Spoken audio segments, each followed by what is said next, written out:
neema ya kipekee kupewa fursa hii ya kukutana pamoja kwa ajili ya kuimarisha usimamizi wa fedha za umma, jukumu ambalo lina mchango wa moja kwa moja kwa maisha ya Watanzania wote. Ni jambo la kutia moyo kuona Bunge na kamati zake likiwa na dhamira ya dhati ya kufuatilia matumizi ya fedha za umma kwa umakini mkubwa na kwa ushirikiano wa karibu na Ofisi ya Taifa ya Ukaguzi. Katika kipindi cha hivi karibuni, idadi ya mapendekezo ya ukaguzi yaliyotekelezwa na taasisi za umma imeendelea kuongezeka, ikiwa ni ishara tosha ya nguvu ya usimamizi wa pamoja. Tunaamini kwamba kadri kamati zinavyozidi kuimarika, ndivyo athari ya ukaguzi inavyozidi kuonekana katika utoaji wa huduma kwa wananchi.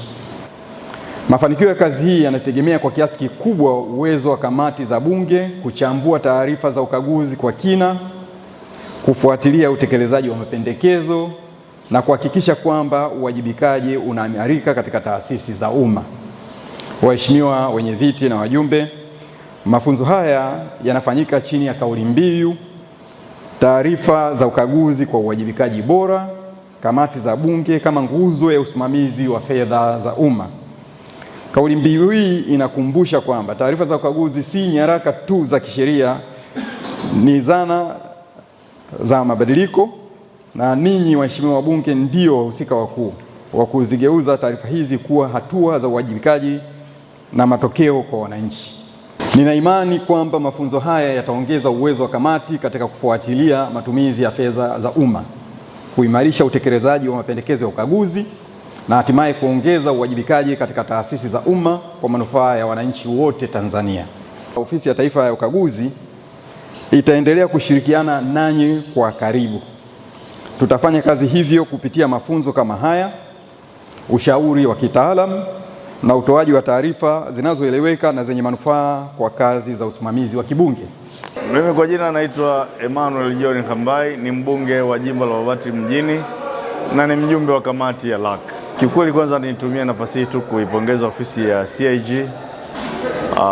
Binafsi imeniongezea uwezo, niseme ni uwezo mkubwa kwa mafunzo ya leo, kwamba nimejifunza namna ya exchequers zinavyokuwa, kwamba nimeona ni namna gani ambavyo serikali inapokusudia kutoa fedha kwa ajili ya kutatua changamoto za wananchi, na je, zile fedha zinapofika kwa wananchi zinakwenda kufanya ile kazi ambayo imekusudiwa ili kuweza kuleta furaha au tabasamu kwa wananchi kama ambavyo pia rais anakusudia, ama zikifika pale zinapotoshwa na zinakwenda kwenye njia nyingine ya matumizi badala ya kwenda kwenye eneo husika. Msingi wa majukumu yetu unatokana na CAG.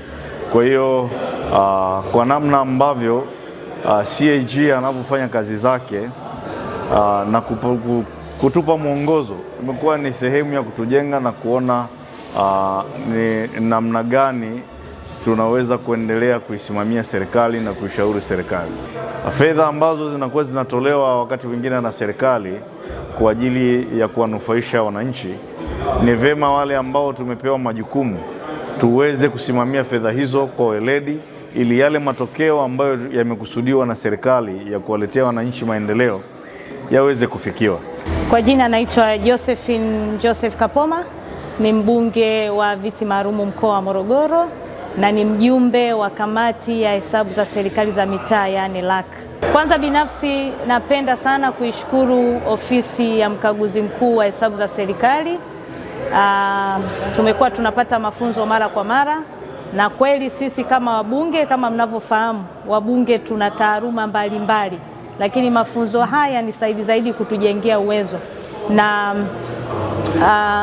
kama mnavyofahamu, kamati ya hesabu za serikali za mitaa, jukumu lake kubwa ni kuhakikisha fedha za umma zinafanya kazi kama ilivyopaswa.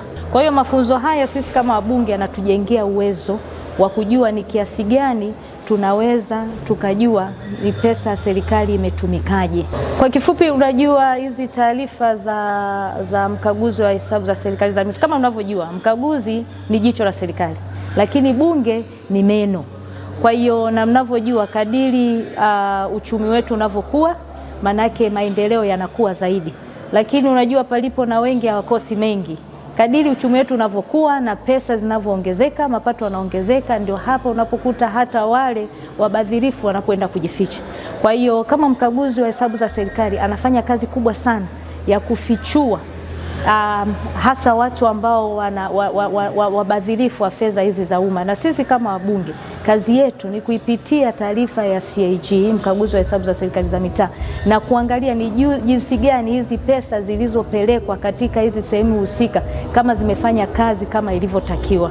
Kikubwa katika semina ya leo, kikubwa ambacho nimetoka nacho ni kwamba mara nyingi huwa tunaangalia matokeo, hatuangalii tatizo lilikotokea, na hii nadhani ndio inaotupa shida. Ndio maana mnaona siku kadiri zinavyozidi kwenda, taarifa za mkaguzi mkuu wa hesabu za serikali za mitaa, matatizo yanaendelea kujitokea, ubadhirifu wa pesa unaendelea, lakini kwa sababu mara nyingi tunaangalia shida, tunaangalia matokeo, hatuangalii tatizo. Kwa hiyo semina ya leo nilichojifunza, tunatakiwa tujikite kuangalia mzizi wa tatizo ni nini. Tunatakiwa sisi kama serikali, kama wananchi, hizi fedha zinatakiwa ziwe na uwazi, miradi iwe na uwazi, kuwe na ushirikishwaji mkubwa, kwa sababu kadiri unavyokuwa na ushirikishwaji mkubwa ni kiasi kwamba hata wananchi wenyewe wanaweza wakapata platform kubwa ya kujua miradi yao na fedha zao zinafanya kazi gani. Kwa hiyo rai yangu kwa hawa watu ambao wamepewa dhamana hii na serikali, hizi pesa ni za umma, ni kwa ajili ya maendeleo ya Tanzania, sio kwa ajili yako wewe, kwa ajili ya watoto wetu na vizazi vyetu. Kwa hiyo kila Mtanzania, kila mtendaji, kila kiongozi ana wajibu wa kuhakikisha kwamba pesa ambazo tunaziweka kwa ajili katika miradi ya maendeleo zinafanya kazi kama ilivyotakiwa. Mimi naitwa Edbiri Kazala Kinyoma, ni mbunge wa jimbo la Kasulu Vijijini, mjumbe wa kamati ya LAC. Mbinu ya kwanza nimejifunza kwanza kuwa calm, kutulia kwanza, lakini pia kuisoma ripoti na kuielewa. Lakini namna nyingine ambayo nimejifunza, namna bora ya kuandaa maswali mazuri ambayo yanaweza kwenda kuadresi tatizo, lakini pia kuishauri serikali na kuisimamia serikali. Kwa hiyo nimejifunza namna ambayo naweza nika-interrogate na kufanya mawasiliano na afisa masuhuri, kuwahoji kwa maswali mazuri ambayo hayaleti ukakasi, ambayo pengine hayaleti changamoto nyingine. Maana kuna mwingine anaweza kauliza swali akaleta changamoto nyingine tena ya pili. Kwa hiyo tumejifunza namna bora ya kuuliza maswali, namna ya kuchambua ripoti, namna ya kufikia hitimisho, hatimaye tupate hatima nzuri ya kuisimamia serikali.